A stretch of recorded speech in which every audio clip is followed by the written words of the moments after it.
Assalamu alaikum wa rahmatullahi wa barakatuh. My beloved sisters and brothers.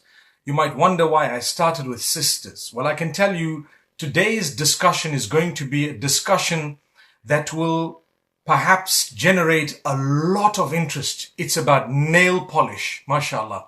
Nail polish. I've been asked by so many people about nail polish and a halal nail polish or a permeable nail polish, and what is its ruling.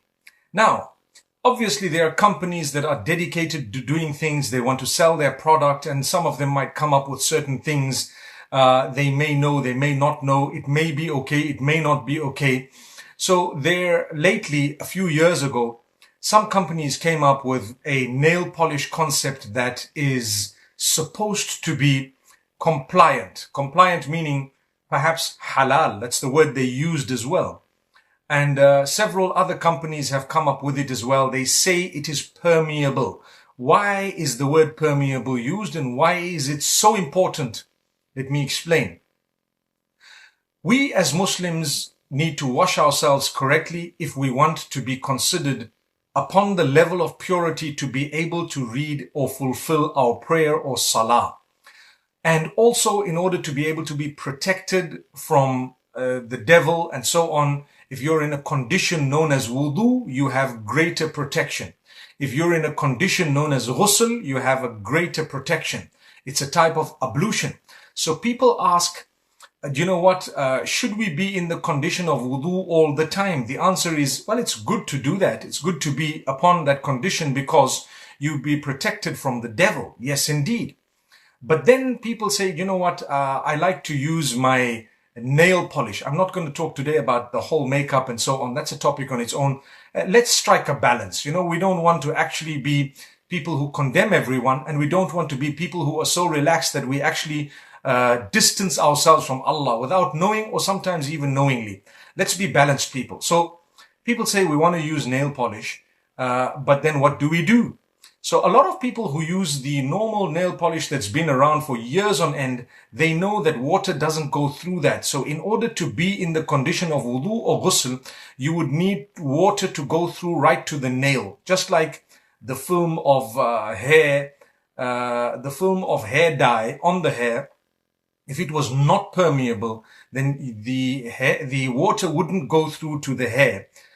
Just like that, there is the nail polish. If the water doesn't go right down to that bottom of the nail, then the wudu is not actually valid. So now what would happen is people would put nail polish on. They would go for their function.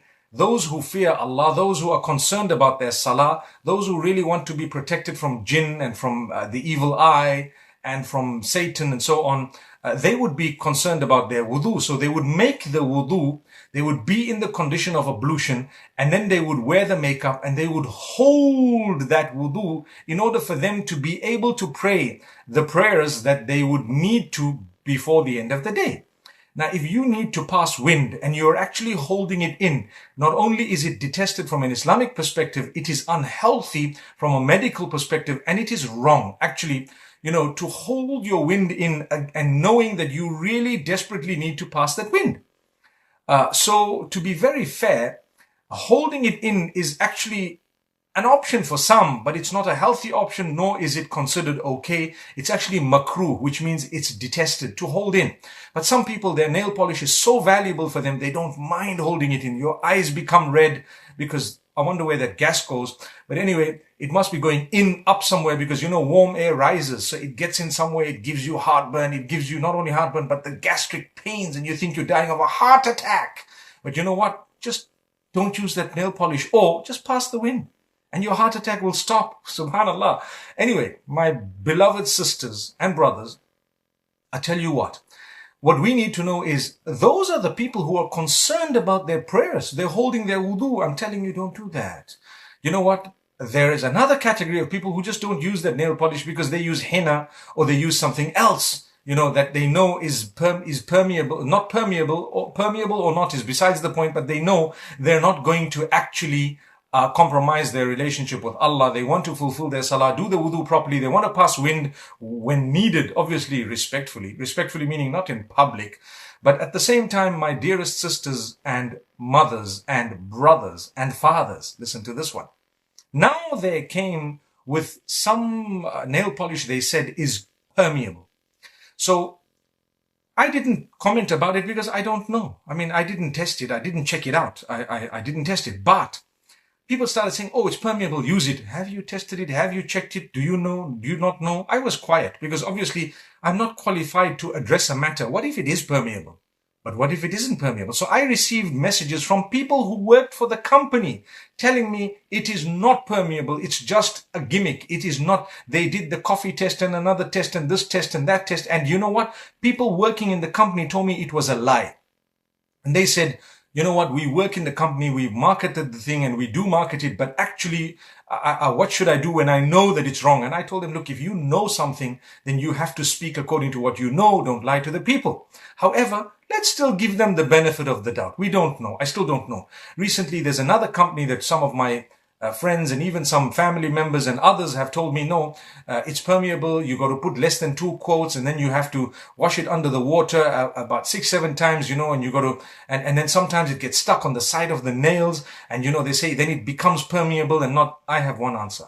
My beloved sisters, my beloved mothers, those of you who love nail polish, I want to ask you a simple question.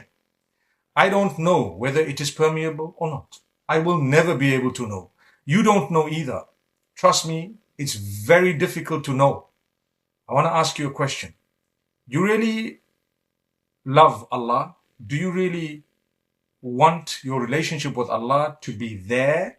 Do you really want to fulfill your salah on time? Do you want to be protected from the jinn and the devil and so on by being in the condition of wudu or by being clean and so on? Well, I want to tell you, there's a hadith of the Prophet ﷺ that says, إِنَّ الْحَلَالَ بَيِّن وَإِنَّ الْحَرَامَ بَيِّن.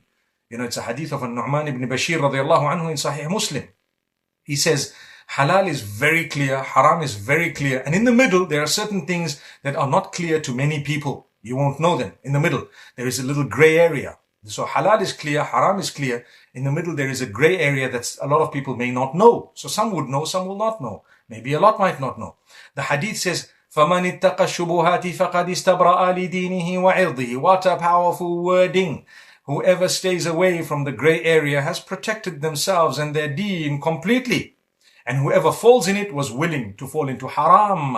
So they've fallen into haram. That's what the hadith says. وَمَنْ وَقَعَ فِي الشُّبُهَاتِ وَقَعَ فِي الْحَرَامِ. And the hadith gives another long example that I'm not going to go into. I want to tell you, 1 inch of paint on your nails, is that more important than your link with Allah? If it is, well, you've chosen. And if Allah is more important than 1 inch of paint on your nails, then you know what? Use an alternative. Or use something that you can remove totally and gone. But you don't need to risk your relationship with Allah in order to achieve 1 inch of paint on your nails. I hope you get what I'm saying. So I'm not condemning anyone. I'm not saying that it is or it isn't permeable. I'm saying it is something that is debated heavily. If I was a person who needed to do something that would compromise my relationship with Allah or even risk it, I'm risking my relationship with Allah. I put both things together. It's too big a risk for such a small little thing. Just have clean, beautiful, lovely nails and that's it. Go ahead and love yourself. Today, we're taught that you need to cover your nails, you need to cover your hands, you need to cover your lips, you need to cover your nose, you need to cover your face, you need to cover your eyes, you need to cover your pupils and your iris. You need to cover, you need to do your hair, you need to do your face, you need to do your this, you need to do your that, you need to actually do your shoulders, you need to do your breasts because they don't show properly, you need to add or subtract from that, you need to do your backside, you need to do everything. We are not happy with what Allah's given us.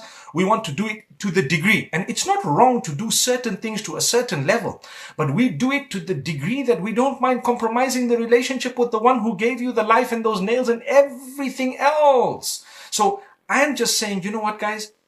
Do yourself a favor. If it is something that you're unsure about, just leave it. What are you losing? Just quit it.